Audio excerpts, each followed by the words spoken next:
Auzubillahiminash-shaytanir-rajeem. Bismillahir-rahmanir-rahim. Welcome to Superior Group of Colleges, Sohawa Town Campus. Assalamu alaikum everyone. I am Zara Kokab and I did my Masters in Plant Sciences. I am from Department of Biology. आज जो lesson हम लोगों ने discuss करना है that is biological method. Biological method हमारे पास basically start होता है कुछ ऑब्जर्वेशन से, लीड करते हैं उसको कुछ फर्दर स्टेप्स और कंक्लूजन पे जाके एक लॉ जो है उसको फॉर्मुलेट किया जाता है. अब सबसे पहले observation, then data collection, then hypothesis के बाद थ्योरी एंड देन लॉ. ये एक सीक्वेंस ऑफ स्टेप्स कह लें आप या सीरीज ऑफ स्टेप कह लें आप, जिसके अकॉर्डिंग पूरा का पूरा बायोलॉजिकल मेथड चलेगा. ठीक है, तो फर्स्ट ऑफ ऑल हम लोग यहाँ पे ऑब्जर्वेशन को डिस्कस कर लेते हैं. ठीक है, ऑब्जर्वेशन की डेफिनेशन क्या है? The active acquisition of information from the primary source. ठीक है, कि आपने जो सबसे पहले चीज़ें देखनी हैं, जिन्हें ऑब्जर्व करना है, वो आपके पास एक इंफॉर्मेशन की फॉर्म में आएगा. कहाँ से आएगा? From the primary source.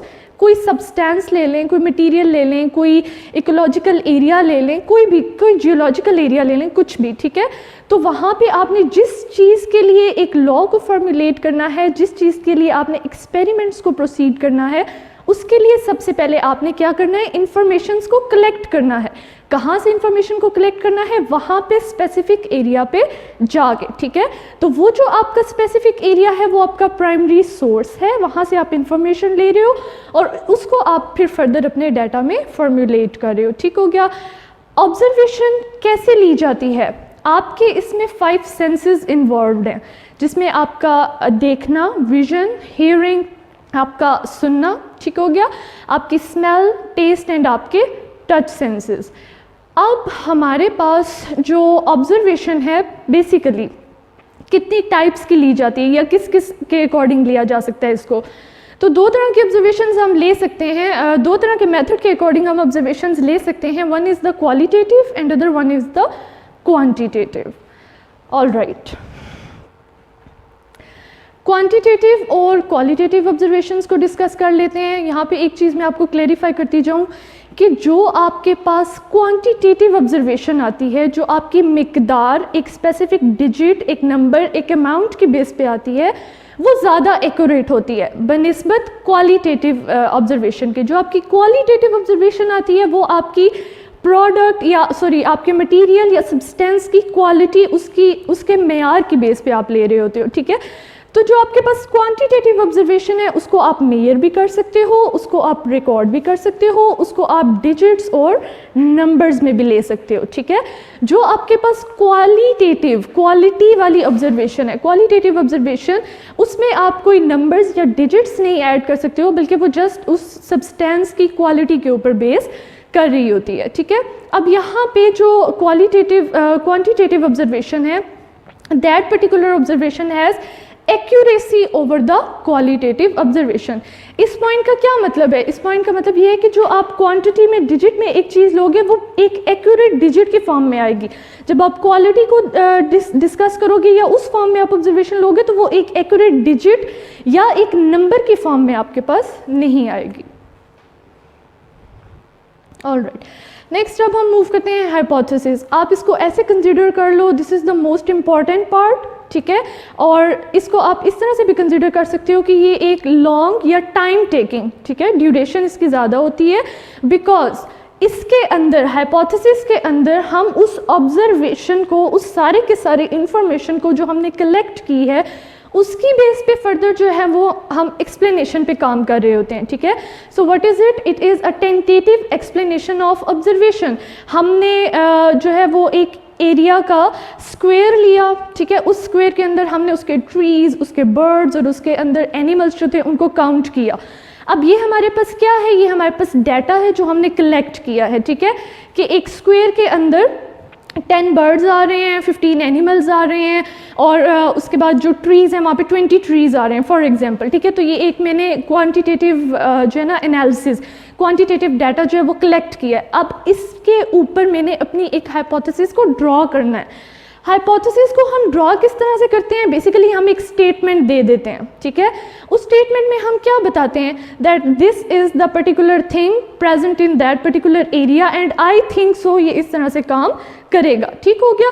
तो उसमें 2-3 चीज़ें जो ना हम अपनी एक एजम्पशन कह लें या अपना एक आइडिया देते हैं कि हाँ ये चीज़ें इस तरह से हो सकती हैं, देन उसके ऊपर फर्दर एक्सपेरिमेंट्स और वर्किंग स्टार्ट की जाती है, ठीक हो गया। अब हाइपोथेसिस हमारे पास 2 तरह से हम इसको ड्रॉ कर सकते हैं, या हाइपोथेसिस के फर्दर आगे 2 तरह से हम रीजंस डेवलप या इंट्रोड्यूस करा सकते हैं। Number 1 is the deductive reasoning and number 2 is the inductive reasoning, ठीक है। ये दोनों एक दूसरे से डिफर करते हैं, लेकिन इन दोनों में एक चीज़ जो सेम है, इनका लॉजिक। आप जब भी लॉजिक ड्रॉ करोगे, आप जब भी स्टेटमेंट दोगे, तो उसके अंदर इनकी 2 चीज़ें जो है वो बिल्कुल सेम होंगी कि स्टेटमेंट हमेशा इफ़ से स्टार्ट होगा, देन से कंटिन्यू होगा और फिर अपने फर्दर कंक्लूजन की तरफ जाएगा, ठीक हो गया। अब हमारे पास यहाँ पे जो डिडक्टिव रीजनिंग है, ठीक है, डिडक्टिव रीजनिंग में हम क्या करते हैं, हम मूव करते हैं, अपनी जो कलेक्टेड इंफॉर्मेशन है उसको लेके चलते हैं from the general principle to the specific one, ठीक हो गया। हम क्या करते हैं, इसमें अपने एक पूरे के पूरे क्राइटेरिया को सामने रखते हैं और उसकी बेस पे हम कहते हैं हाँ ये एक स्पेसिफिक चीज़ जो है इसमें से हम कंक्लूड कर रहे हैं। फॉर एग्जांपल, हमारे पास बहुत सारी डिफरेंट बर्ड्स हैं, ठीक हो गया, और उन बर्ड्स में डिफरेंट टाइप ऑफ स्पीशीज़ भी आ जाती हैं उन बर्ड्स की, तो उन बर्ड्स के हम डिफरेंट फीचर्स को देखेंगे, फिर हम वहाँ से कंक्लूड करेंगे कि हाँ जो हमारी स्पेसिफिक स्पीशी थी, जैसे फॉर एग्जांपल ईगल ले लिया, हॉक ले लिया, पिजन ले लिया, एटसेट्रा, पैरट ले लिया और स्पैरो ले ली। हमने पिजन, पैरट, हॉक, ईगल को एक साइड पे रख दिया, ये हमारा जनरल जो है वो क्राइटेरिया है। स्पैरो को हमने एक साइड पे रख दिया। अब इन चारों के फीचर्स को हम डिस्कस करेंगे, ये हमारा जनरल क्राइटेरिया होगा। वहाँ से हम देखेंगे हाँ इसके विंग्स भी हैं, इसकी बीक भी है, इसकी टेल भी है, इसकी 2 लेग्स भी हैं, ठीक है। तो क्या ये रिजेंबल करती हैं हमारी स्पैरो के साथ? Yes, if they do resemble with the sparrow, तो हम वहाँ से ये चीज़ कंक्लूड करेंगे कि एक general principle, all the birds जिनके पास विंग्स थे, तो इट मीन्स कि हमारी स्पैरो के पास भी अगर विंग्स हैं तो वो इस क्राइटेरिया में, बर्ड्स के क्राइटेरिया में आती है, ठीक हो गया। अच्छा जी, नेक्स्ट आ जाते हैं हम इंडक्टिव रीजनिंग पे। इंडक्टिव रीजनिंग डिडक्टिव रीजनिंग से पूरा ऑपोजिट है। डिडक्टिव में हमने मूव किया था अपने जनरल क्राइटेरिया से स्पेसिफिक क्राइटेरिया की तरफ, इंडक्टिव में हम मूव करेंगे अपने स्पेसिफिक स्पीशी से जनरल क्राइटेरिया के ऊपर। अब हमारे पास अगर एक स्पैरो है, ठीक है, उस स्पैरो के पास विंग्स हैं, इट मीन्स कि हम उसे कंपेयर करवा रहे हैं पूरे के पूरे बर्ड की स्पीशीज़ के साथ। अब उसमें डिफरेंट स्पीशीज़, अगेन हम वही ले लेते हैं, bird, hawk, eagle and pigeon या पैरट। तो उसमें क्या होगा कि हमने स्पैरो के विंग्स देखने हैं, हाँ इसके विंग्स हैं, क्या हॉक ईगल के भी विंग्स हैं?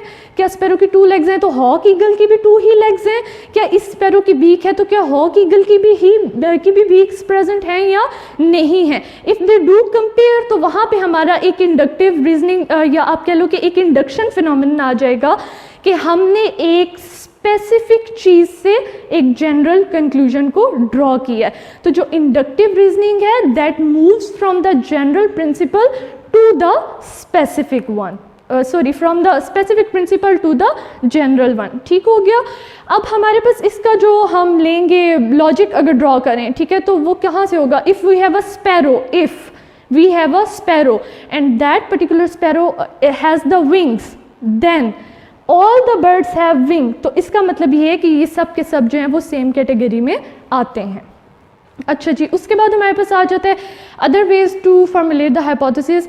हमारे पास डिफरेंट लोकल एरियाज़ में डिफरेंट नेटिव जो पीपल होते हैं, या जो एक लोकेशन में अगर हम चले जाएं तो वहाँ के जो ख़ास रहने वाले लोग होते हैं, उनकी मदद से भी हम हाइपोथेसिस को ड्रॉ या फॉर्मुलेट करवा सकते हैं। किस तरह से हम हाइपोथेसिस को फॉर्मुलेट करवा सकते हैं? एस्थेटिक सेंस की बेस पे हम different philosophical, different religious ideas ले सकते हैं। किसी भी प्लांट को ले लें, किसी भी बर्ड को ले लें कि वो पहले ज़माने में कैसा नज़र आता था और अब के ज़माने में वो कैसा नज़र आता है, ठीक है।